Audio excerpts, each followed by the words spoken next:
So I've just got to mention this before we get into the video. Disneyland in Japan is currently drowning in darkness. Look at all of those behemoths. This is literally happening as of right now. They're drowning. Someone needs to call the park manager. You know, Disney Castle was almost lost in Kingdom Hearts 2. Let's not go through the same shit again. Hey guys, what's going on? It's Cynical and welcome back to another video. Today for you guys, we are continuing with the missing link coverage. And in this video, we're going to be going over 18 things you need to know about the game. In case you haven't already, be sure to check out the video that I got out yesterday talking about a bunch of other stuff, the sort of more important stuff. This is going over more extra things to do with the game, but important nonetheless. You're going to need to know all of this stuff for the most part before you jump into Missing Link for yourself.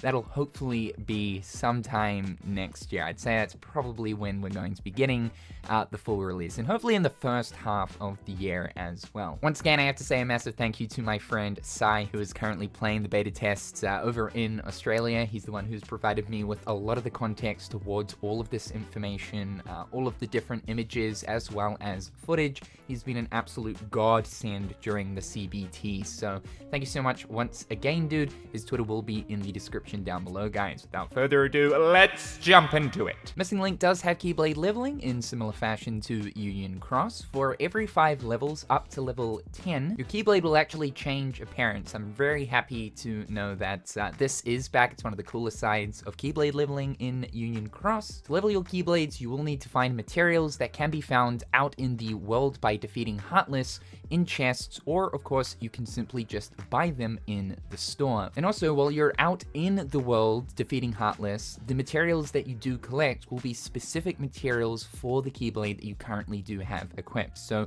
you won't have to constantly grind one specific thing that only drops one specific material.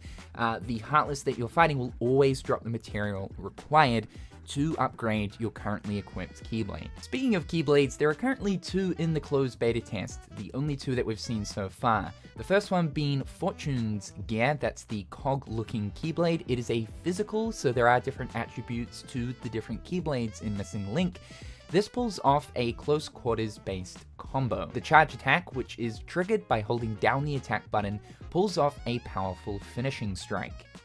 The second Keyblade is a magic-based one known as Light's Order. This is the lamppost-looking Keyblade. The base combo for this one is it shoots out 4 magic projectiles per attack. So the actual combat gameplay of this Keyblade is completely different. You'll be sort of almost wisdom forming around shooting out magic. Any of the missed shots of the projectiles that are shot out will try to seek out the target. This Keyblade can be charged for a more powerful shot that pierces through enemies. The other cool thing is, as this Keyblade is leveled up, more projectiles are shot out for the base combo.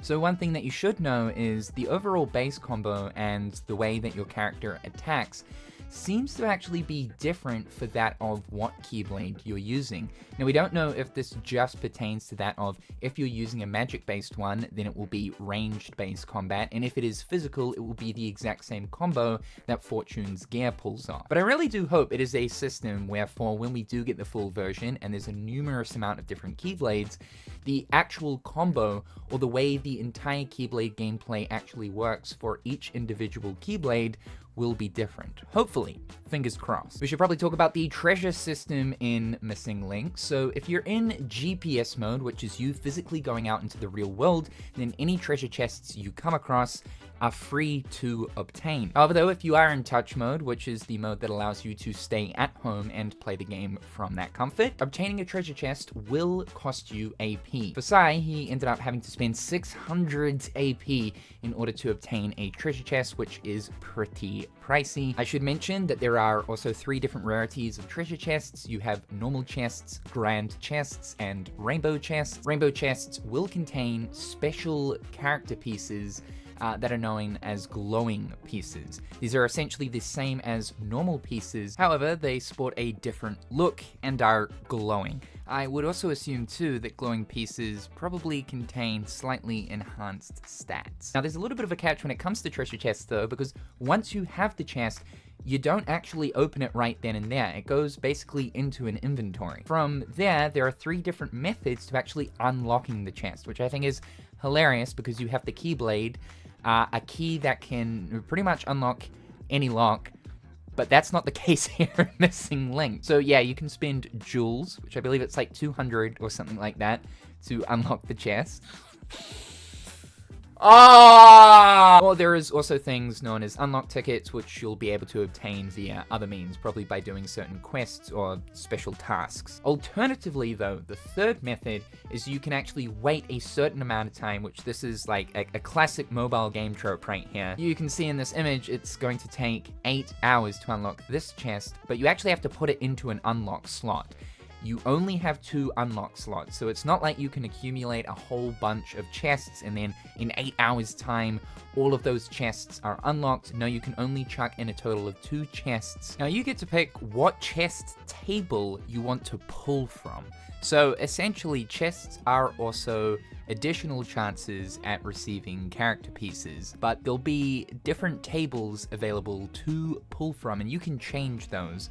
So maybe, let's say for like 1 month, it's 2 different tables. The next month, it's 2 other tables that contain a completely different set of rewards. While I hate the traditional mobile phone trope things, and this is like a classic example with the whole waiting thing, or, you know, you can spend jewels, or if you've got a ticket, blah, blah, blah, blah, blah, blah. This is kind of cool at the same time because it's just another means of being able to receive character pieces aside from having to actually pull from the banners, or of course go out into the world. You kind of have to go out into the world to get the chests in the first place, or of course you can just buy chests. These can be bought with activity tokens, which you can get out in the world, but again, just another means of getting more pieces. If you're playing at home on touch mode, all of the GPS enemies will reset every 15 to 30 minutes. So this basically means that yes, you can if you have the AP required, because remembering, if you are playing touch mode, anything that you do in the GPS mode is going to cost you AP, so combat, literally finding treasure chests, coming across posts and whatnot, but it means that you can grind. The thing is though, you're going to need a surplus amount of AP. However though, one thing that I have thought about is, if someone wants to, because yeah, you can buy AP with jewels, unless of course there is a limit, and I'm kind of hoping there might be, but most likely not, because the more money the company makes through the mobile game, the better. It essentially means that people can pay to win. Yeah, people can buy a whole shitload of AP with jewels, and then just sit in their house and grind. So it almost kind of seems like there is going to be a slight little pay to win side there. There is a mode known as hands-free mode. So let's say you're out and about, you're walking around town with your friends, or maybe you're driving in the car. You want to play Missing Link, but you don't want to actually play Missing Link, if that makes sense. It's basically auto mode. So while you're walking around town, if you have the hands-free mode on, the game will just pretty much do everything for you. Your character will also be roaming the streets and engaging in combat situations. It will automatically do all the fighting for you, healing for you, the whole shebang. So if you want to, you can still enjoy your day, but automatically be playing Missing Link. There is also an option to lock your screen while this mode is engaged, so obviously you don't end up tapping on the screen or exiting out of anything. Once you unlock the screen, you'll then see the result of everything you've accumulated whilst in hands-free mode. The game also does have a speed warning attached to it, so if you go over a certain speed, there'll actually be a warning that comes up on screen. Sai was on a train when recording this footage and he got the speed warning because, you know, train goes fast. This is basically just a safeguard for Square Enix for if anything bad happens, let's say a car accident or something happens, and the cause of it may have been because of Missing Link. They've got that speed warning right there to save them a court case. You can adjust the enemy level for GPS mode or touch mode. You can either lower it or increase it. Obviously, the stronger the enemy that you engage with, the better the rewards. We should talk about raid bosses because this is the multiplayer aspect of Missing Link. Shout out to Diveheart for the raid boss footage. Currently right now, the only raid boss that we've seen is the Behemoth Heartless. Yes, this is Literally the first time since Kingdom Hearts 1 that we've seen this Heartless return, and he is looking glorious in the Unreal Engine. Certain raid events will appear randomly on the map. There can be a total party size of 6. When you engage in a raid event, you'll have to wait for people in your local area to also stumble across the same event. If a certain amount of time passes and no one is joining, the option to actually request aid appears, which means that you can invite other people from around the world to join in on that raid. Now in this case though, they will require a raid ticket. Alternatively, you can just straight up search for a raid. So basically anyone that may be requesting aid, you can be the one to actually help out by using the raid matching function. However though, with raid matching, you'll have to use a raid ticket, which raid tickets will likely again be sold for jewels, a little bit unfortunate there, or of course like found within treasure chests, or purchased with the currency that you accumulate in-game. This specific raid boss is interesting because there's different parts of the actual boss, like the legs and the head, that you can attack. So it seems like obviously raid bosses are going to be the bigger, stronger Heartless, and there will actually be different weak points or different HP spots to attack the boss to completely destroy it.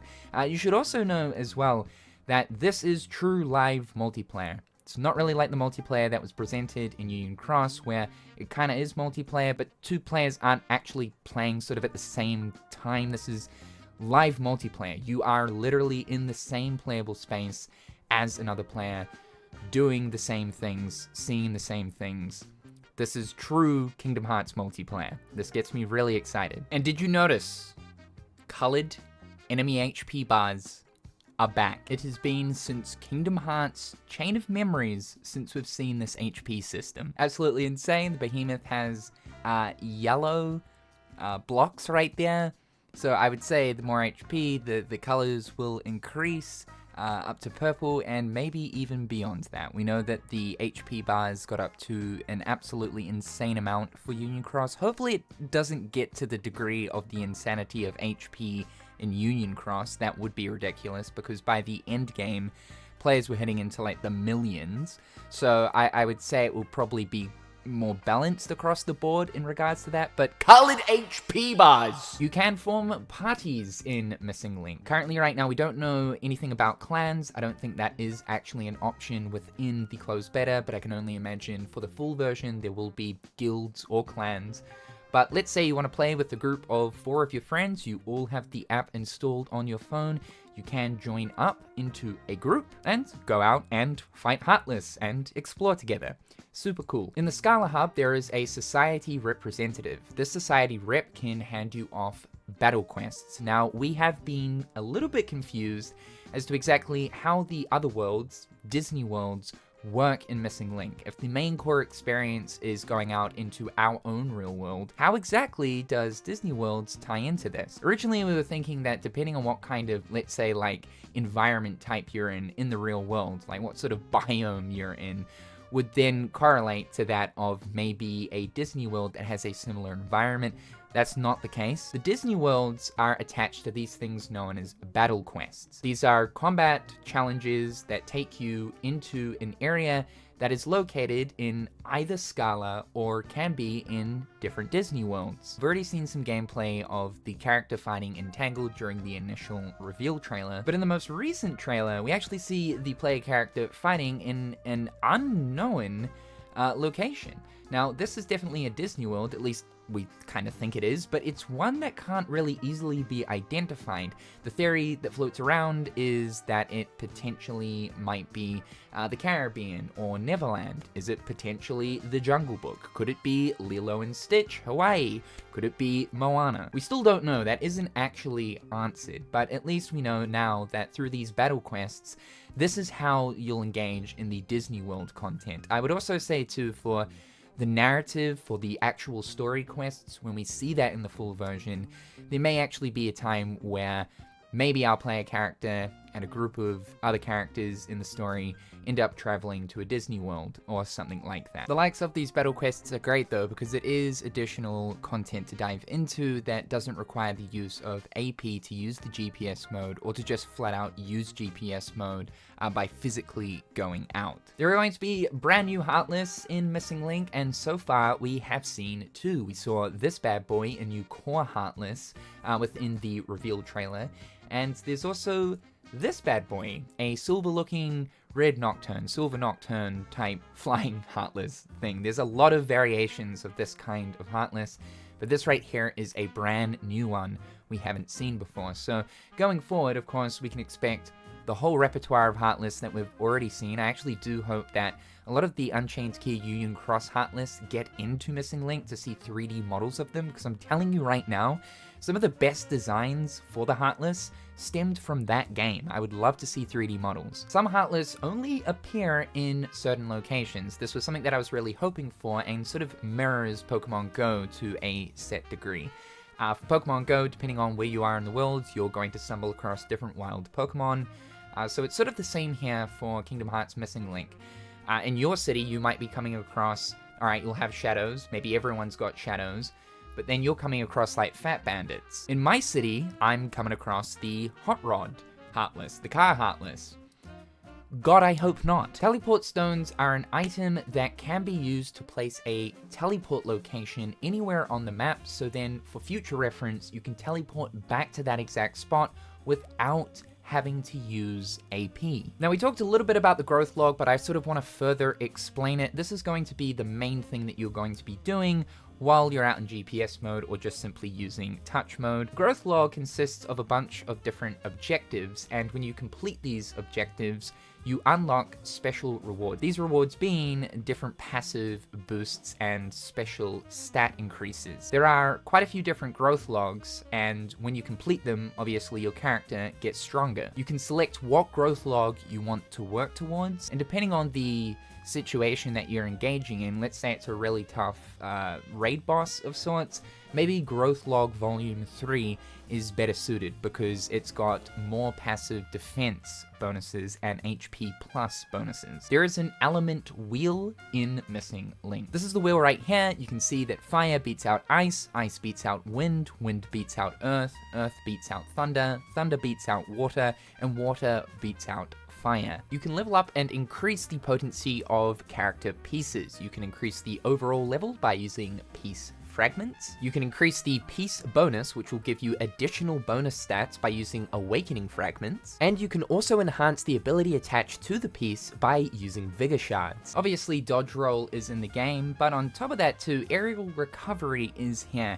As I mentioned in the previous Missing Link video, there is no guard. There's a brand new Moogle known as the Weather Moogle. If it's raining or terrible weather outside and you just can't go out, the Weather Moogle will appear and supply you with some free AP. This allows you to continue to play the game without needing to go outside. Now, you can only access the Weather Moogle once per day, so you can't just sit there spamming, draining this Moogle of his AP. And the final tidbit here is more of a detail, but have you noticed that the player character's battle stance is incredibly similar to that of Xehanort? It's also very similar to that of Vanitas and Riku, but more so Xehanort. Now, this does make sense because if our player character does in fact turn out to be the player character from Union Cross, in which we know ends up being the old man that comes from the era of Missing Link, that takes Xehanort and travels into the future,